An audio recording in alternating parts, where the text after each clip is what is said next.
Olá, meus amigos. Tudo bem com vocês? Professor Henrique César aqui mais uma vez para trabalhar com vocês a nossa aula de História da Arte, tá?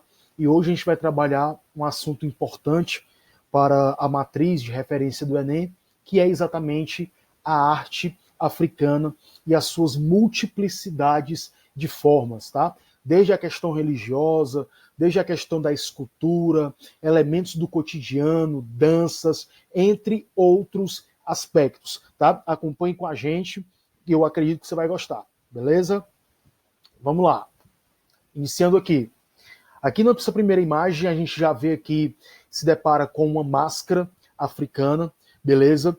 Essa máscara, ela data de um período bem antigo, mesmo antes da chegada dos europeus ao continente africano, lá pelo século quando começa o tráfico de escravos para o Brasil. E essa máscara ela tem diversas utilidades, desde rituais religiosos, desde rituais de danças, desde rituais de guerra, entre outros motivos. Nós falando sobre essas máscaras, vai ficar mais claro para você. Aqui uma primeira imagem para a gente ter contato sobre esse assunto que nós iremos tratar. Beleza? Galera, é sabido e é um consenso entre os historiadores, até mesmo por conta dos achados arqueológicos, que a África ela é ali o berço da civilização humana. E o deserto do Saara, durante o início lá da chamada pré-história e Idade Antiga, ele vai ser extremamente importante tanto para a questão da sedentarização dos primeiros grupos humanos, haja vista a presença de oásis espalhados ao longo desse deserto, ao mesmo tempo em que esse deserto do Saara ele forma uma espécie de barreira natural entre o norte da África e o restante do continente. Pois muito bem, meus amigos, a arte africana ela vai ter as suas manifestações históricas ao longo da civilização humana, desde os períodos pré-históricos, passando pelo período da Idade Antiga, Idade Média e assim por diante, e até mesmo nos dias de hoje, seja por música que a gente escuta, seja por uma comida que a gente come, nós temos a expressão dessa arte africana. O continente africano, galera, é bom que se diga, né, até porque tem pessoas adultas já e que costumam a fazer essa confusão.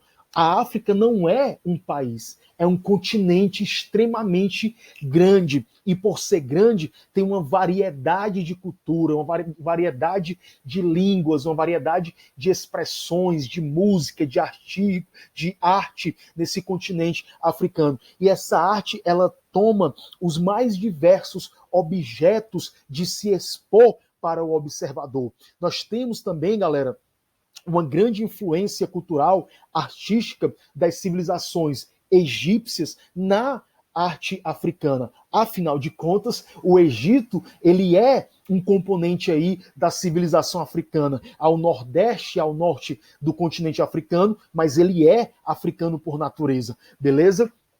E aí a gente vem aqui exatamente para as características principais da arte africana. Essa primeira imagem, ela nos dá aí uma sensação de como essa arte ela é extremamente variada e tem diversos simbolismos, significados repletos para quem a pratica e para nós que estamos aqui na função de observador. Pois muito bem, meus amigos, a arte africana, a chamada arte essencial, ela tem como objetivo refletir de maneira fiel as histórias, os mitos de fundação, a filosofia desse continente africano. Ora, meus amigos, naquela aula que a gente trabalha sobre as teorias, por exemplo, de surgimento do homem e da própria terra, nós geralmente trabalhamos a teoria cristã de que Deus teria criado o homem e tal, mas no continente africano você tem também os seus mitos de origem,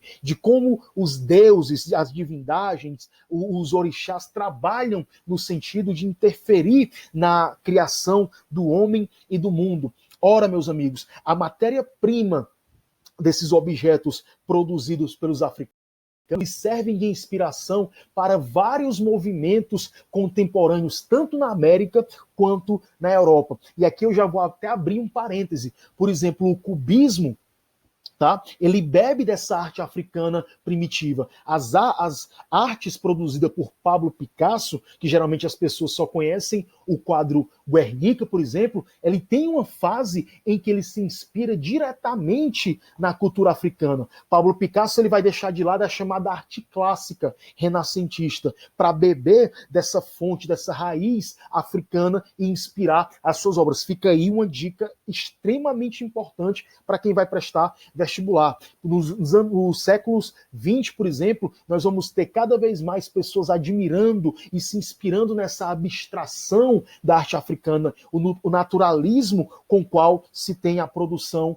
dessa arte. Os objetos, meus amigos, da arte africana, eles são produzidos geralmente a partir de elementos da própria natureza. É uma arte natural. Elementos como marfim, máscaras entalhadas em madeira, ornamentos feitos de ouro, de bronze. Não esqueça que esse continente africano ele é extremamente rico em diamante, em bronze, por exemplo, em principalmente a região central africana, é extremamente rica. Se você for para a parte sul, você encontra mais riqueza natural também. Não à toa, o continente africano ele vai ser extremamente cobiçado lá no século XV e XVI e já no século XIX, durante o neocolonialismo, sob o pretexto de levar a civilização europeus do mundo todo, tá? Irão para o continente africano no sentido de extrair, de expropriar as riquezas dessa região.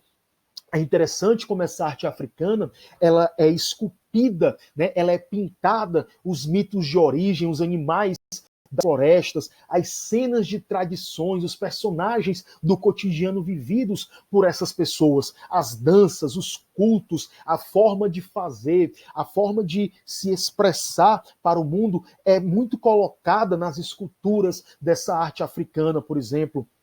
Tá? Aqui você vê um mural, esse continente africano, por ser tão grande, tão vasto, ele vai acolher, pessoal, pessoas de diferentes regiões, diferentes etnias, diferentes costumes, dando uma visão de uma onda migratória que indica vários povos das mais diversas características possíveis. Por exemplo, pigmeus, povos caçadores, né, que devido à frequência de migrações nessa região, costumam a construir suas casas de madeira simples, com galhos, folhagens, dando pouco espaço para o desenvolvimento da arquitetura e da arte plástica convencional. Mas isso é feito, meus amigos, por conta da organização que esses povos eles vão tomar. Ao mesmo tempo que você tem impérios grandiosos, como o Império de Mali, como o Império de Gana, como o Império de Songhai, que deixaram um legado extremamente gigantesco para a civilização ocidental e oriental também, você tem outros povos que não vão se expressar por uma riqueza material, mas vão se expressar por uma riqueza a partir de costumes, crenças, artes plásticas que se expressam a arte desses povos, tá? Artes plásticas essas feitas em vasos, em pinturas corporais, tá? Que servem aí como forma de expressão desses povos. A pintura, por exemplo, realizada em grandes paredões rochosos, como é o caso da chamada pintura rupestre, também mostra como essas tribos elas se organizavam. Aqui você vê, por exemplo, pessoas sendo retratadas, animais, provavelmente referindo aí a uma cena de caça, a uma cena de religiosidade, onde se acreditava, por exemplo, que os deuses, as divindades, iriam interferir na caçada dos homens, criando uma espécie de feitiço, de magia, que tornaria essa caça muito mais fácil, tá?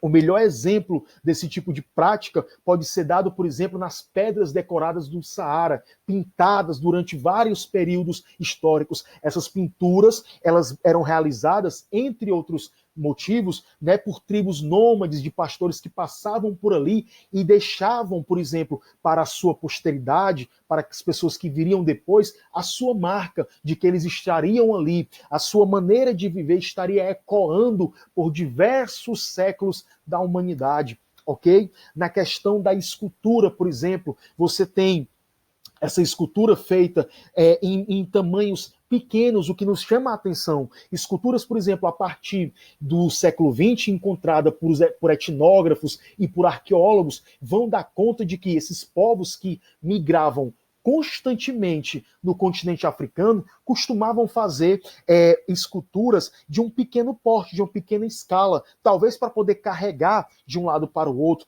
talvez para ser mais fácil no momento de uma troca, no momento de presentear alguém que se ama e assim se difundir essa arte mais facilmente, como você vê aqui nessa imagem ao lado.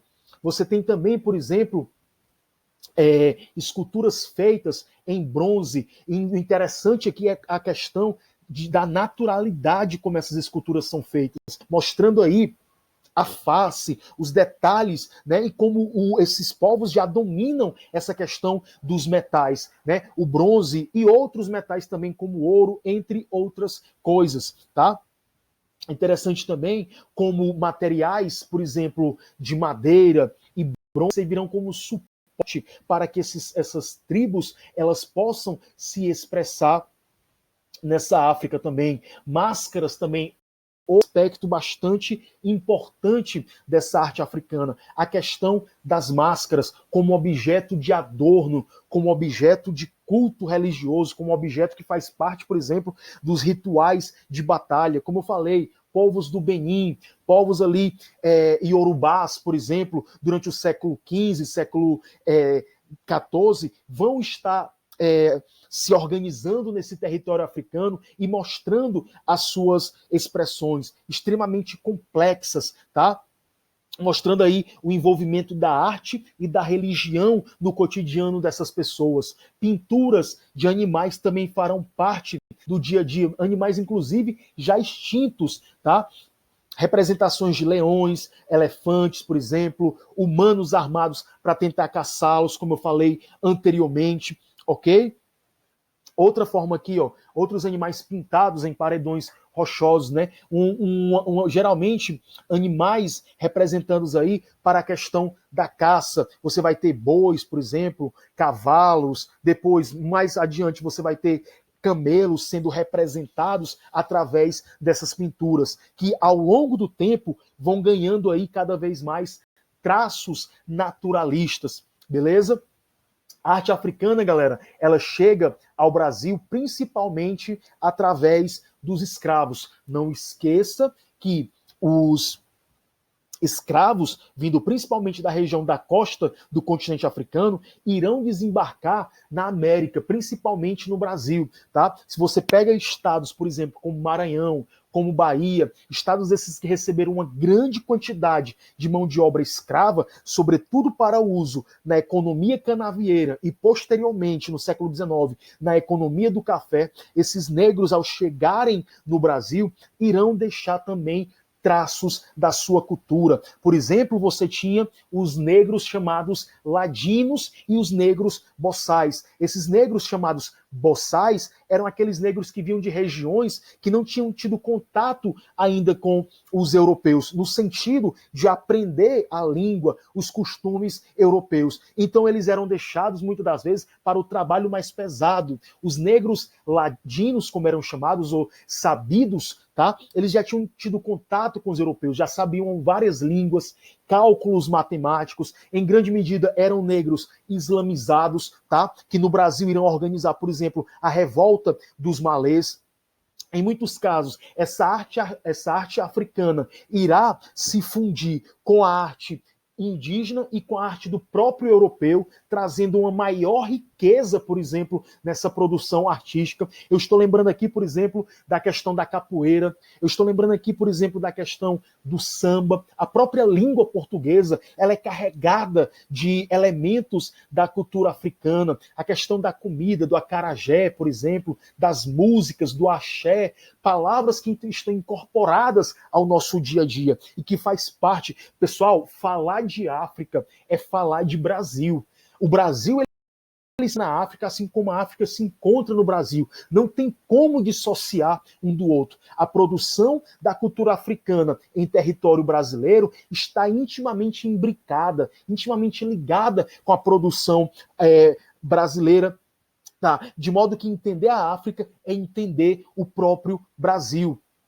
A arte primitiva africana, ela não se deixa ser indiferente. Ela provoca no observador um amplo espectro de emoções, seja pela sua questão enigmática, né? Essa sensação de, ao olhar para uma escultura africana, você ficar se perguntando, poxa, o que é que o artista queria dizer com isso? Seja a sensação indecifrável, a questão da perplexidade, como você olha, a questão do diferente. O mundo ocidental, ele se choca ao olhar para a produção africana, porque é um mundo diferente, é um universo totalmente diferente, mas tão rico quanto o universo ocidental, e que carece da nossa atenção, um olhar cuidadoso, não um olhar preconceituoso para aquilo que a gente não entende. Nós temos, meus amigos, isso é muito comum no homem ocidental, de quando não entende determinada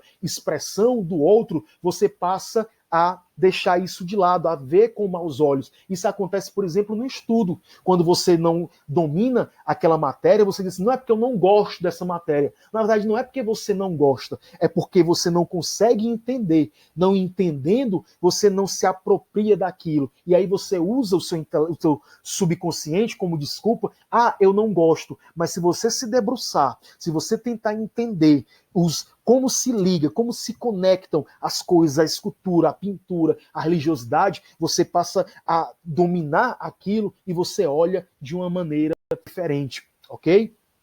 Cada máscara, meu amigo, ela tem um objetivo, ela tem uma especificidade, ela tem, por exemplo, o objetivo de gerar no seu usuário uma sensação de magia trazida pelas divindades. Ela tem como objetivo de se mostrar a necessidade, né, de que cada escultor, ao fazer a sua máscara, deixar ali sua espécie de marca. Assim como os chineses têm, por exemplo, na sua letra, na sua grafia, um dos seus principais traços, os egípcios com seus hieroglifos, os mesopotâmicos com, por exemplo, os seus templos, os seus zigurates. A África também, cada escultor vai deixar nas suas máscaras a sua identidade única, beleza?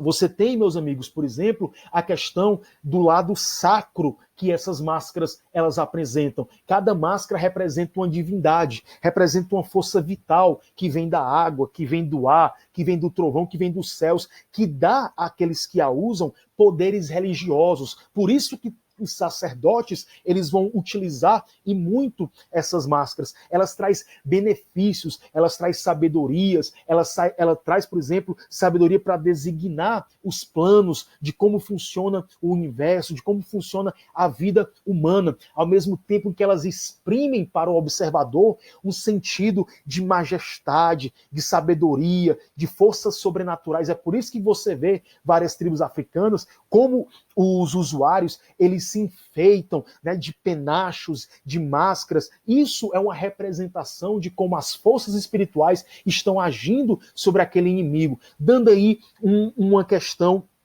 de beleza, de estética também para essa produção. As máscaras, pessoal, ela não tem apenas a função estética da religião, ela tem também uma função de divertimento, como é o caso, por exemplo, das máscaras africanas. Elas são produzidas, por exemplo, para casos específicos envolvendo festas, envolvendo casamentos, envolvendo nascimentos, divertimentos sociais. Elas têm o objetivo de representar essas máscaras profanas, né, os ancestrais que habitavam aquela família, visando atrair a questão da alma daquela pessoa para aquela festividade. Entenda que o sentido da morte para essas tribos africanas, elas não têm o mesmo sentido que tem na cultura cristã. Por exemplo, a cultura cristã ocidental acredita que ao morrer, por exemplo, a alma do ser humano ela vai para o paraíso ou para o tormento. Essa lógica, pessoal, da morte não está presente aqui. É uma outra lógica. Através das festividades, dos rituais, esses africanos eles acreditam que conseguem trazer para perto de si aqueles ancestrais. E esses ancestrais eles têm um objetivo muito simples: trazer conhecimentos antigos para aumentar aí o repertório cultural dessas tribos. A máscara, pessoal, ela é essencial porque ela cria um senso de identidade local. As tribos do Benin, as tribos iorubás, as tribos ifês, as tribos de Gana, elas têm uma identidade própria. Elas funcionam para dar um sentido de coletividade, ao mesmo tempo que funciona como uma função religiosa, política, econômica, histórica para esses povos, tá? Na função religiosa, ela assegura que aqueles que a usam, eles têm uma mediação entre aquilo que é terreno e aquilo que é espiritual, uma mediação entre os deuses e os homens e os ancestrais também. Por isso que elas aparecem sempre em ritos de passagem. Quando, por exemplo, alguém morre, é a protetora dos espíritos maléficos, que garante que aquilo que é mal não vai se apossar da tribo. Tem também uma função política. Geralmente, ela representa uma hierarquia social. O líder tribal, ele usa a sua máscara com o sentido de impor-se aos outros. Não, eu sou a autoridade aqui. E ao mesmo tempo que ela confere uma função social, dando uma harmonia para a comunidade, dando àqueles que a usam um senso de laço, de ligação, de familiaridade entre os homens que estão vivos daquela tribo, daquele clã, e aqueles que já passaram para um plano espiritual. Tem também uma função cultural, uma função educativa. Por exemplo, você tem aqui máscaras que são depositadas à cultura de cada etnia. Você vê, por exemplo, essa máscara aqui no detalhe, você percebe que tem aqui vários ancestrais aqui na cabeça dessa pessoa representada. Cada ancestral desse está depositando, através da tradição oral, um pouco da sua cultura. Então é uma questão cultural, uma questão educativa. Os homens se sucedem, os povos desaparecem, sociedades evoluem, mas a máscara ela permanece como um testemunho de que naquele determinado tempo, naquela determinada região, houve um povo com determinada cultura que é expressada e é passada de geração em geração. A máscara ela também está presente nos rituais de iniciação. Por exemplo, quando um ensinamento é ministrado a um jovem que vai agora entrar na vida adulta, vai poder, por exemplo, constituir uma família, ou vai entrar para um exército, ele também recebe uma máscara na questão da função de iniciação.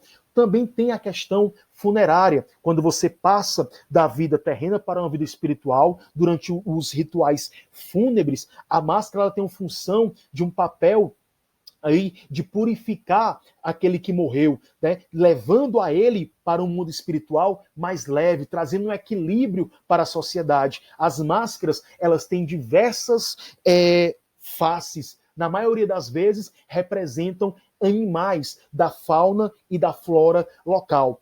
Por exemplo, pessoal, você tem aí simbolismos envolvendo a questão das cores.